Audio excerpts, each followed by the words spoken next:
Okay दीदम आई थी मेरे घर, मगर बात वो नहीं है जो तुम समझ रहे हो हयात। फिर क्या बात है? हयात पागल मत बनो, दीदम के और मेरे बीच कुछ भी नहीं है। तुम जानते हो कि आई लव यू। हयात, हयात, कहा था ना तुमसे हयात को कोई दुख पहुंचे, ये मैं होने नहीं दूंगा। हयात को जो भी दुख पहुंचा है इस वक्त इब्राहिम, उसकी वजह सिर्फ तुम हो। हयात के लायक नहीं हो तुम मुराद।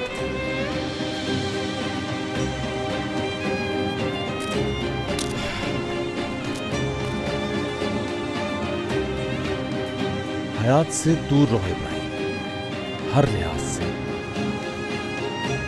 वो मेरी है।